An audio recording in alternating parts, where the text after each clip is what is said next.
Ekev. Donc là, on est dans Ekev, dans l'Haftarah de Ekev.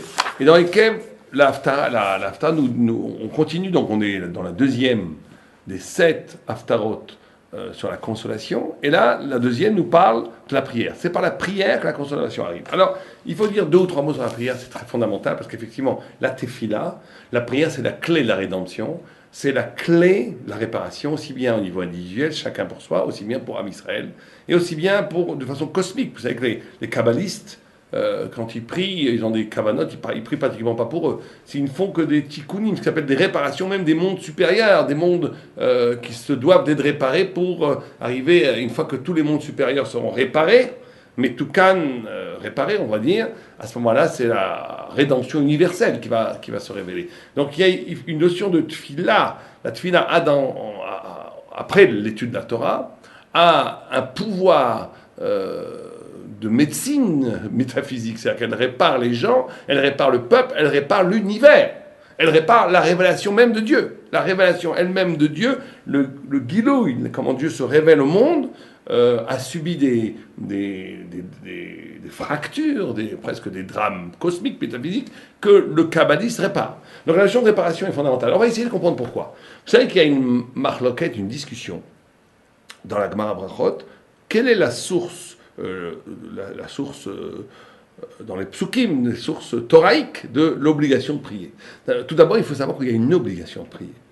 Tout le monde doit prier au moins 3 fois par jour pour les hommes, et les femmes aussi doivent prier au moins 1 fois par jour. Certains disent 2 fois par jour, certains disent même elles doivent faire toutes les prières, sauf si elles s'occupent d'enfants, et que donc c'est un ptour, elles n'ont plus besoin de prier, parce que si elles ont 5, 6 ans, 7 petits enfants à s'occuper, comme quelqu'un s'occupe de malade, il n'est pas obligé de prier, une femme n'est pas obligée de prier parce qu'elle est occupée de s'occuper de ses petits enfants. Mais c'est ce qu'on appelle un ptour, on pourrait dire ça en français, une exemption, mais elle est obligée.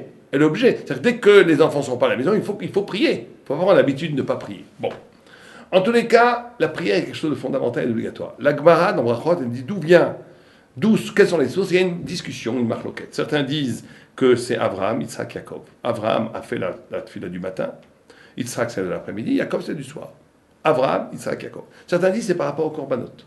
Par rapport au korbanot, il y avait un korban le matin, un korban l'après-midi, et le soir, c'était les hekter halavim, les restes des graisses qui n'avaient pas été complètement consumées pendant la journée, on les remettait sur le misbéa et on les consumait la nuit. Donc là, Marie a une importance moins cardinale puisqu'elle n'est que comme une continuation de Mincha et de Shacharit, c'est-à-dire que des 2 corbanotes principaux qui étaient le matin et l'après-midi, alors que pour la première façon de voir, il y a quelque chose de plus essentiel dans la prière, puisque c'est Abraham, c'est à l'origine même, avant même que les patriarches ne deviennent juifs, puisqu'Abraham n'était même pas encore juif, qu'il crée la prière du matin.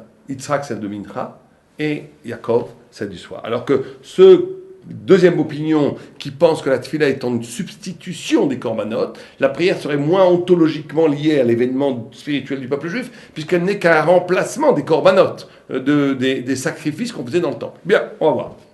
En tous les cas, la halakha prend les 2 positions. La tefila, c'est aussi bien par rapport à Abraham, Yitzhak et Yaakov, et c'est aussi bien par rapport aux corbanotes. On va commencer par les corbanotes très rapidement. Vous savez que dans le korban, dans le Beth Amikdash, il y avait 2 mouvements, un mouvement de bas en haut, un mouvement de haut en bas. Un mouvement de haut en bas, toute la shefa, toute le flux divin, l'abondance divine qui nourrissait le monde, passait avant tout par le Beth Amikdash.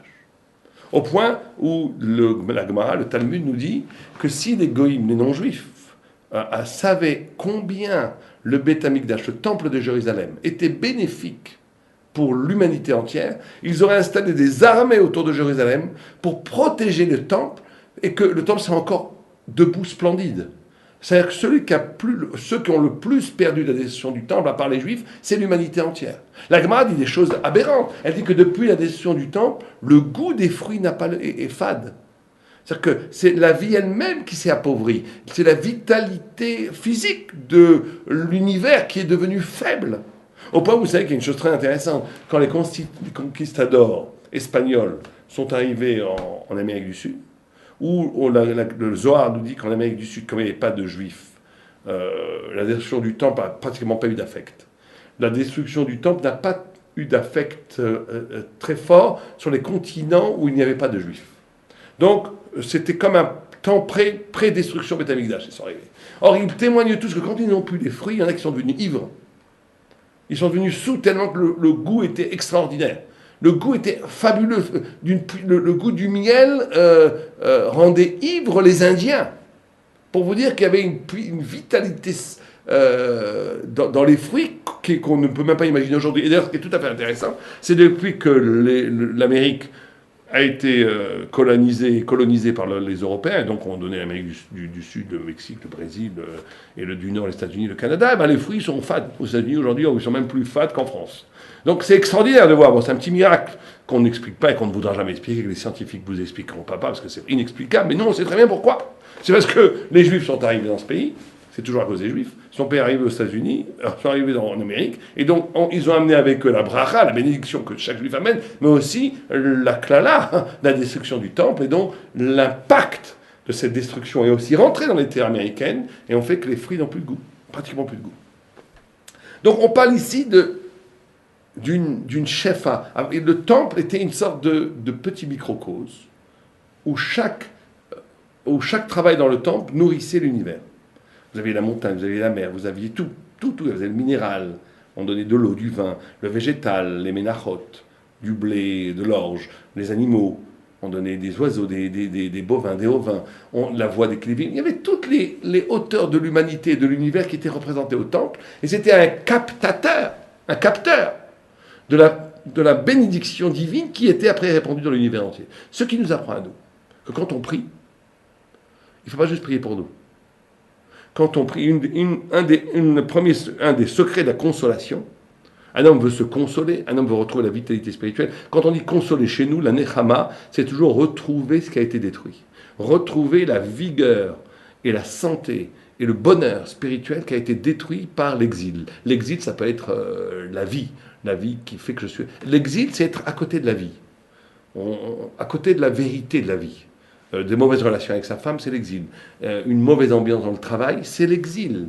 Les hommes sont faits pour vivre dans une sorte de distribution harmonieuse de vérité et de concepts, de valeurs et d'amour. Quand tout devient mesquin, tout devient obscur, tout devient chacun pour soi, tout devient méchant, il n'y a pas de plus grand exil que ça. C'est l'exil. C'est la galoute. Or, s'arracher à la galoute, ça passe par les nechamot. Les nechamot, c'est les 7 haftarot qu'on est en train de lire maintenant. Or là, dans cet haftarot, c'est la prière. Le premier parti de la prière de la Nechama, c'est quoi? Quand je prie, je ne prie pas que pour moi. Comme le temple était un exercice spirituel qui alimentait l'univers entier, quand je prie aussi pour les autres. Je suis un catalyseur, je suis un réceptacle du flux divin qui, à partir de moi, va resplendir sur tout l'univers entier. Prier, c'est aussi faire en sorte que je prie pour les autres. Ça, c'est l'image, le rapport entre le travail dans le temple et la tefila. Le deuxième mouvement, c'est un mouvement de bas en haut, où on apportait, si vous préférez, des choses, quoi que bien à Dieu, comme du vin, de la viande, comme si on servait Dieu, comme si le misbéach, l'autel, était la table divine, ce qui est absolument aberrant, parce que Dieu n'a besoin de rien. Mais c'est pour nous enseigner, effectivement, que le rapport avec Dieu doit passer par la vie. Pas que par le concept intellectuel. Le sacrifice, c'est la notion d'un lien avec la divinité qui est existentielle, qui est vivante, qui passe par le vin, le sang, la viande, le blé, qui passe par la vie. Donc prier, c'est de traduire ce qu'on demande. On demande la santé, on demande l'argent, on demande le bonheur, on demande beaucoup de choses. Vous savez que la tefila est divisée en 3 parties. La première partie, c'est Jvar. Jvar, ça veut dire louange. Deuxième partie, c'est des demandes. Il y a 13 demandes, vakashot. Dernière partie, c'est dire merci. La partie du bas en haut, c'est la partie des vakashot. Vakashot, ça veut dire je demande la santé, mais pour en faire quoi? Je demande de l'argent, pour faire quoi? Je demande l'intelligence, pour faire quoi avec? Pour se gargariser d'un surplus de puissance, d'énergie, ou je vais utiliser cette énergie comme lien avec Dieu. C'est ça le travail. Deuxième travail de la Nechama. C'est bien sûr qu'on est en manque. Et on veut que Dieu nous remplisse ce manque. Il nous manque de l'amour, il nous manque de l'argent, il nous manque de la santé, il nous manque de l'intelligence, il nous manque de la tchouva, il nous manque tout ce qu'on demande. Bien sûr. Mais tu ne vas le recevoir véritablement que quand tu es capable de traduire ce manque en espérance de lien avec Akadosh Baruch Hu. C'est le mouvement de bas en haut. Je veux de la matière pour le monter vers toi. Je veux de la santé pour être en forme, pour faire la Torah, étudier la Torah et faire les mitzvot. Je veux de l'intelligence, pas pour me montrer que je suis intelligent, pour comprendre ta Torah. Je veux de l'argent pour pouvoir faire de la tzedaka et élever dignement ma famille, etc., etc. Toujours traduire la vie en termes spirituels. Ça, c'est par rapport au temple. Le deuxième, on a dit par rapport au patriarche. Et là, on arrive à un point que l'Haftar donne beaucoup en remède sur les patriarches, qu'on ne prie pas 3 fois la même prière. Prier, shacharit, mitra verbit, c'est prier 3 prières différentes. C'est pas la même prière qu'on dit 3 fois. Celui qui prierait 3 fois la même prière dans la journée, c'est comme s'il n'avait pas prié. On prie le matin c'est chesed. Chesed, c'est Abraham. C'est-à-dire que le matin, on doit prier comme si on recevait le monde, comme si le monde était recréé sous nos yeux. Le monde recréé sous nos yeux, et là on arrive vraiment au cœur de la Nechama, c'est la notion de chesed, c'est la notion que je ne suis pas déterminé par mon passé. La possibilité de renaître, c'est la possibilité de toucher un lien de mon identité qui est directement lié à Dieu, et qui n'a aucun rapport avec tout ce qui me caractérise, tout ce qui fait que je suis ce que je suis. C'est pour ça que chesed, c'est essentiel. Celui qui n'est pas capable de faire du chesed, il ne peut pas attendre de la vie qu'il renaisse. S'il est toujours dans un rapport donnant-donnant, tu me donnes, je te donne, tu m'aides, je t'aide, t'es gentil, je suis gentil, t'es méchant, je suis méchant, c'est toujours contractuel, c'est toujours donnant-donnant. Cette personne a développé une personnalité qui s'est elle-même enfermée dans le Sibam et Soubam, la cause et la conséquence. Donc il est complètement déterminé, donc il n'y a pas de miracle dans sa vie.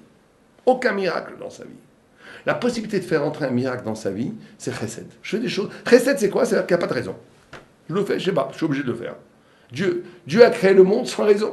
Dieu n'avait besoin de rien. Donc s'il crée le monde, c'est sans raison. C'est pour ça qu'on dit Olam chesed ibane. Le monde a été créé avec le chesed, par le non-raison, par l'absurde. Il faut être capable de faire des choses qui n'ont aucun sens. Pourquoi? Parce que je suis obligé. Ce pauvre, c'est ridicule, je lui donne. C'est comme ça. On ressemble à Dieu comme ça. Et quand on fait ça, quand on s'arrache de la logique, quand on s'arrache du contractuel, du donnant-donnant, on rentre dans une dimension de rapport à Dieu qui est indéterminée, qui fait qu'on peut renaître. Et la vie peut redémarrer complètement nouvelle. C'est la première prière du matin. La Nechama arrive quand on prie le matin comme un être qui vient de naître. On naît tous les matins. Vous savez que tous les matins on dit « Shalom qui ne m'a pas fait esclave ». « Shalom Asani Aved » qui ne m'a pas fait esclave. Mais hier, j'ai déjà prié qui ne m'a pas fait esclave. J'étais pas esclave hier, j'ai pas pu naître esclave ce matin. Si, parce que chaque jour, je renais. Chaque jour, c'est une renaissance. Donc, j'aurais pu naître esclave? Non, tu n'es pas esclave. Tu nais, chaque jour, c'est une renaissance. Ça, c'est Shacharit. Mincha, qui se doit d'être prié en vérité à la fin de la journée, juste avant le coucher de soleil, c'est la prière où je rends tout à Dieu. C'est Israq. Le din, Yitzhak c'est la gvoura, c'est le din. Yitzhak ça veut dire l'anagramme de Chai Ketz. Il a vécu la fin des temps. Après le sacrifice d'Isaac, quand il avait le couteau brandi par son père qui allait l'égorger, qu'il a accepté avec amour, je donne mon corps à Dieu, je rends tout à Dieu. Je n'ai le droit à rien. Il est arrivé au summum du din, de la gvoura, de la bravoure spirituelle. Il est arrivé Chai Ketz. Il a vécu au-delà du miroir. Il a vécu la fin des temps. Il a vécu la loi pure. Il faut dans la journée avoir à la fin de la journée, savoir qu'on va tout rendre. Être comme après la vie. La Gemara dit qu'après la mort, on ne reconnaît plus Dieu. Dieu était tellement bon avec nous, on fait des bêtises, il ferme les yeux. Là. Tout à coup, on arrive après la mort, on nous reproche la moindre petite chose. Tu t'es pas levé devant une grand-mère dans le bus, tac. Tu as dit une petite phrase méchante, tchouk. Il n'y a pas une. La Gemara dit même les petites paroles un peu gaillardes qu'on a dit dans la pénombre, on sera puni. C'est terrible. On ne reconnaît plus Dieu. On dit, mais tout est loi, et pure loi d'acier. Eh bien, il faut un peu anticiper ce moment. Quand on prie Mincha, c'est le moment du Cheshbon HaNefesh. Le moment où je dis, ok, où j'en suis? Qu'est-ce que je fais avec la vie qui m'a été donnée, avec la vie, la santé, l'argent, l'intelligence, la Torah qui m'a été donnée, le bonheur qui m'a été donné? Qu'est-ce que j'en fais? Tout ça, je devrais le rendre un jour. Est-ce que je peux le rendre des mains propres? Est-ce que j'ai détruit ce qu'on m'a donné ou est-ce que je l'ai au contraire bien cultivé? Comme Dieu dit à Adam au début, tu cultiveras le champ, le jardin d'Éden. Qu'est-ce que j'ai fait de ma vie? Fondamentale, tous les jours, Amincha.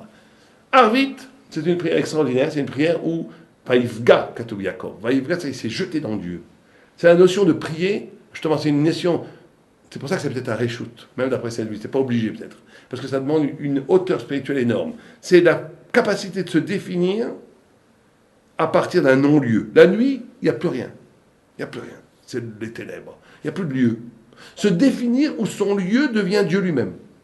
C'est un niveau incroyable de prière. C'est que plus rien n'existe. En od milvado. Je me jette dans Dieu.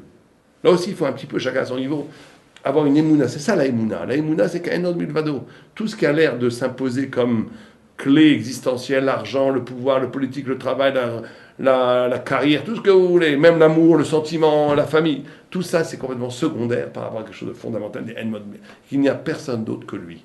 Se jeter dans Dieu. Voilà comment, par cette articulation de cette ressemblance au temple, de mouvement de haut en bas et de bas en haut, et après ces trois tfilotes, chesed, djinn, on va dire, oubli de soi pour se jeter en Dieu. C'est à partir de ce moment qu'on fait venir sans doute toute la consolation, qu'on retrouve la vitalité spirituelle juive. C'est pour ça qu'il a compris. Vous savez que Rav Simcha Zissol pose une question énorme. Il dit, pourquoi est-ce qu'on prie? Pourquoi est-ce qu'on prie? Dieu, il n'a pas besoin Dieu, il sait mieux que moi ce dont j'ai besoin. Dieu a tous les pouvoirs. Dieu sait tout. Dieu m'aime plus que moi, je m'aime moi-même. Puisque dit Rav Simcha Zissol que l'amour que j'ai pour moi-même n'est qu'un dérivé de l'amour que Dieu a pour moi. C'est pour que quand j'ai de la pitié sur moi, c'est en réalité Dieu qui a pitié sur moi, je le ressens un peu. Mais c'est rien par rapport à la pitié que Dieu a pour moi. Donc Dieu, il a pitié de moi plus que moi, j'ai pitié de moi-même. Dieu, il sait mieux que moi ce dont j'ai besoin. Dieu, il a tous les pouvoirs, donc il va me donner ce dont j'ai besoin. Pourquoi je prie? À quoi ça sert de prier? À quoi ça sert de prier? Question de Rav Simcha Zissol. Rav Simcha Zissol, il répond, ça sert de prier, effectivement, ça sert à rien. Pour Rav Simcha Zissol, ça sert à rien. Tout ce qui était prévu arrivera. Simplement, il faut prier pour ne pas oublier que tout vient de Dieu, pour s'arracher à ce qu'il appelle du système de Sibam et Soubab, cause, conséquence, pour ne pas croire que c'est moi qui ai planté le grain qui a fait cet arbre, je prie pour savoir que tout vient de Dieu. C'est une réponse un peu dure, ça veut dire que prier fondamentalement ne sert à rien que si ce n'est de nous redonner conscience que tout vient de Dieu. C'est une réponse un peu dure. Beaucoup de gens n'aiment pas cette réponse. D'ailleurs, vous savez que ce que pense l'islam. L'islam pense qu'il ne faut pas prier. Non, quand on a dit dans l'islam, dans la prière, il y a trois parties. La première, Jvar, louange à Dieu, derrière dire merci. Et au milieu, Vakashot, l'islam n'a que le premier et le troisième. Allahu Akbar, Dieu est grand, d'accord. Mais on demande rien, parce qu'à Kol Ktoub, tout est écrit. Ça ne sert à rien de prier. Pour un théologien islamique, c'est idiot de prier. Dieu, il sait mieux ce que toi, ce que tu as besoin, qu'est-ce que tu pries? Tu crois que tu es plus intelligent que Dieu? Il sait ce que tu as besoin, il va te donner, laisse tomber. Nous, on dit non, il faut prier. Ou bien comme Rav Simcha Zissol, parce que, pour éveiller la conscience que tout vient de Dieu, mais il y a une réponse beaucoup plus intéressante, qui dit, il y a une réponse aussi banale, de dire, tu vas prier, tu vas changer, en priant tu vas t'élever, comme tu vas t'élever, tu vas plus être au même niveau, donc il va t'arriver des nouvelles choses, c'est pas mal aussi. Mais une réponse extraordinaire, du Maharal de Prague, qui dit que l'homme est essentiellement construit de manque. L'homme manque. L'homme, il est en manque, il est baillé. Dans la Gemara Barakama, une des appellations, des vocables pour définir l'homme, c'est baillé. Comme on dit, qui a baillé ses dents. À Mavé, est-ce que c'est la dent, est-ce que c'est l'homme? Une vue pense que Rav, il pense que c'est l'homme. Mavé a réalisé Adam. Adam, pourquoi? D'où tu sais que Mavé c'est Adam? Parce qu'il y a écrit baillé. Baillé, c'est un nom de l'homme. L'homme a besoin. C'est-à-dire que l'homme est constitué, Dieu, c'est sûr qu'il va te donner ce dont tu as besoin. Mais il veut te le donner que quand tu sens le manque et que tu as un rapport avec lui.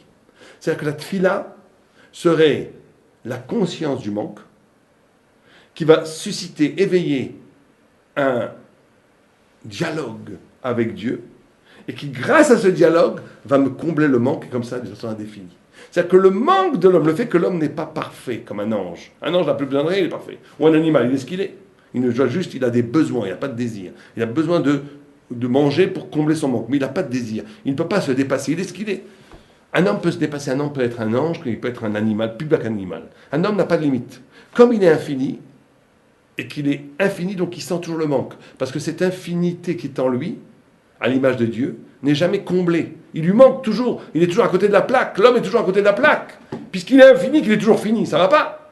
Donc il sent qu'il n'est pas véritablement en phase avec sa génialité, avec son immense hauteur d'homme. Donc il prie. En priant, il essaie il dit à Dieu, donne-moi cette lumière sublime que tu m'as promis, qui est inscrite dans mon identité humaine. Donne-le-moi. Et Dieu te le donne. Et après, quand tu arrives, c'est génial. Mais c'est rien par rapport à ce que c'est à l'infini. Il reste encore et tu pries. Et donc Dieu va te donner ce dont tu as besoin. Mais il va te donner si tu engages un dialogue fondamental avec lui qui va être suscité par le manque et dont la réponse va être combler le manque. Et ça va être comme ça, infini jusqu'à la mort. C'est pour ça que l'homme grandit. Et c'est ça qui fait qu'un Nechama. La Nechama, ce n'est pas quelque chose d'anecdotique. La Nechama, la consolation, n'est pas quelque chose d'anecdotique. Elle est essentiellement liée à la vie de l'homme. Et comme Am Israël représente l'homme par excellence, c'est pour ça que toute son histoire, c'est une chute qui est réparée par la consolation. Parce que l'homme est fondamentalement créé par cette possibilité de chute. Il est indéterminé. On a toujours expliqué ce midrash où l'homme est double, l'homme a été créé, il n'est pas déterminé. Et donc, comme il n'est pas déterminé, il est infini. Et comme il est infini, il est toujours en manque. Et comme il est toujours en manque, il a besoin de demander tout le temps à Dieu, et Dieu lui donne, et il grandit. Donc, la prière est en essence liée à la Nechama. C'est pour ça que la Haftara nous parle de cette. Et aussi dans la paracha. La paracha, c'est là où il y a écrit, dans lesquels qu'il faut prier, qu'il faut prier sans modération, il faut prier toutes ses forces. Et il faut que cette prière rejoigne un désir d'infini. Il faut être capable de traduire les besoins physiques qu'on a en termes spirituels, et c'est là où on est sûr d'être répondu. Il faut être capable que notre désir spirituel, de lui donner une définition précise. Tu as besoin de faire, c'est quoi? Étudier, prier, faire du chesed. C'est-à-dire qu'il faut faire les deux mouvements. Un mouvement où mes besoins matériels soient redéfinis spirituellement. J'ai besoin d'argent, pourquoi faire? J'ai besoin de santé, pourquoi faire? Et mon besoin spirituel, je sens que j'ai un vide spirituel, j'ai besoin de grandir. Comment peux-tu le combler? Il faut être précis. Étude, tzedaka, chesed, teilim, etc. Donc c'est ces deux mouvements de précision qu'il faut faire, de redéfinition. Définir le matériel en spirituel et définir le spirituel en choses précises, en actes concrets dans la vie de tous les jours. Quand on fait ça, on s'approche de la Nechama, on s'approche de la Kadosh Baruch Hu, et la propre Nechama, la propre consolation individuelle, va irradier sur la consolation du peuple juif et plus tard de la consolation universelle. Amen. Kenny Hassan, le Shabbat Shalom.